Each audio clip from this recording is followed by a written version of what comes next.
My experience as a therapist is that what you do is more effective than therapy, more effective than marriage counseling.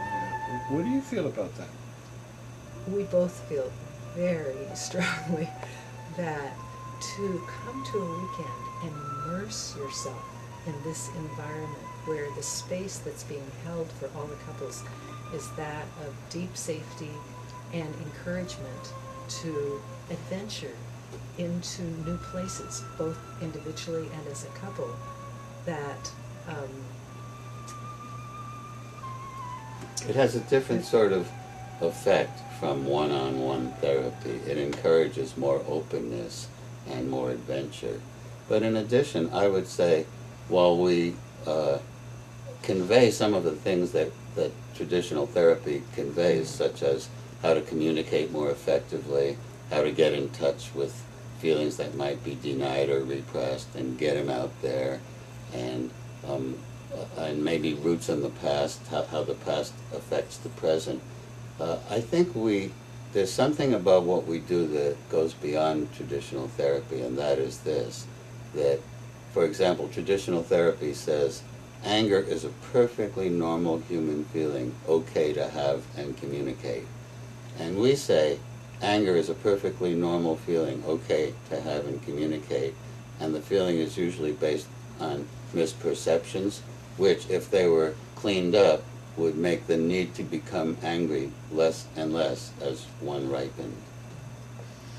we also have had feedback from couples that what they experienced in one weekend was equivalent to many years of therapy and then some.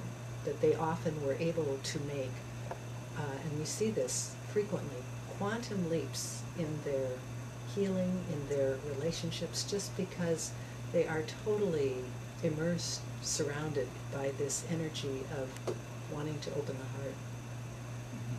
Now I get that this is uniquely yours, so tell us how you came to devise it.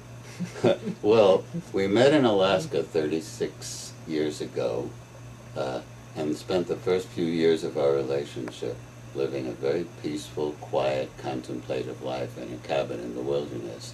We thought we had achieved something special. Then we finally moved out into the world, and it hit the fan, and we found ourselves going down a predictable spiral, just like all our friends, and getting more and more resentful of each other and using a harsh tone with each other, and pretty soon we reached a point where we were almost ready to split up.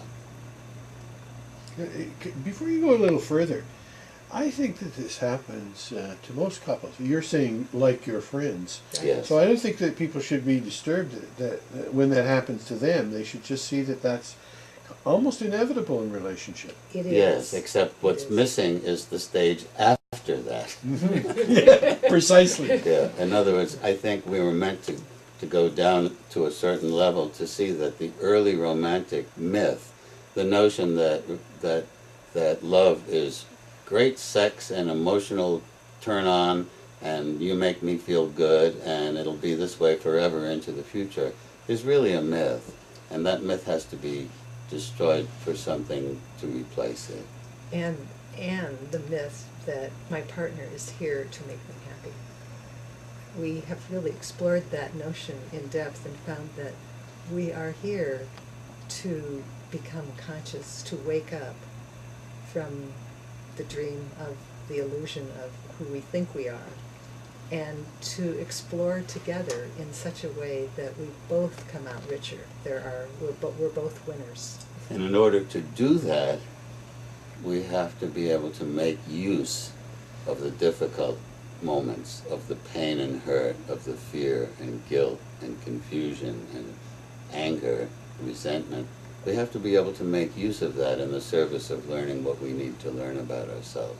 That's the real problem, because unless we establish deep emotional safety and good communication, the negative things just usually feed on themselves and become more negative over time. So by way of getting to this place where we are interested in and have been offering workshops to folks who are interested in conscious relationship, I'd say one of the motivating factors for us was that we didn't think that everybody needed to invent the circle. The wheel. The wheel from scratch, that there was enough that we had learned via the Braille method of just groping in the dark, having started relationship really in the dark ages as of 36 years ago, when there were no books on relationship, or very few, and we didn't know of any counselors, any therapists who were focusing on relationship as a path. And it's only a recent phenomenon that is so exciting and adventurous to create something that's so alive in a relationship that's never been here before. And we'd love to share that. So Martha, you have kind of alluded to the fact that you have a vision of relationship that you share, and that you share with couples. Right.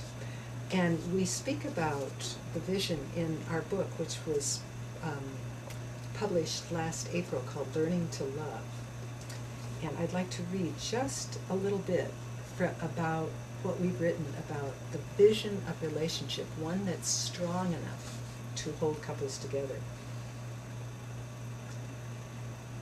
An approach is needed that will allow couples to go through hurt, anger, fear, confusion, and conflict, and somehow manage to emerge with their relationship not only intact, but more deeply alive.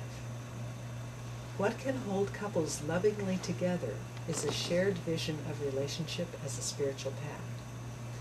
This vision will bring together what is best from both the psychological and the spiritual approaches. Much of this book is an elaboration of what that means in actual practice. The process involves a fundamental shift in the relationship center of gravity. No longer is our purpose in being together simply the serving of our individual needs. Our relationship is no longer a bargain of convenience. Rather, our joint purpose is to find the truth of who we really are by bringing compassion, awareness, and honesty into every aspect of our relationship and our daily life. In discovering together what blocks our love, we open ourselves to higher possibilities. Instead of being antagonists in a power struggle, we become allies in a journey of exploration. Instead of struggling against each other in conflict, the two of us become allies in a common effort to eliminate old patterns of blame, fear, and unconsciousness. We join forces in overcoming the habits that engender disharmony at the physical, emotional, mental, and spiritual levels. Whichever one of us is more aware in the moment can lead the way. If our light goes out, we will temporarily borrow our partners, and vice versa. The old struggle tore us apart, but the new struggle will strengthen our bond. Now, it seems to me that today people expect that relationships should be easy, or we toss it aside. You know, like it's very easy. Our families support us if we want to give up on the relationship that we started. And 2 out of 3 couples that get together are not going to be together in a number of years. So, Don, why is a relationship so difficult? Well, I think we don't have a tradition of cultural wisdom for an equal partnership between 2 people. I think the old tradition was that the man was the boss and the woman was the subservient person, and if each one accepted fully that role, then it wasn't that difficult to do. But when you get to 2 equal people, we don't have the wisdom behind that, and there's all sorts of new issues that come up. The spiritual literature of the world has virtually nothing about the challenges of 2 equal people trying to make it together.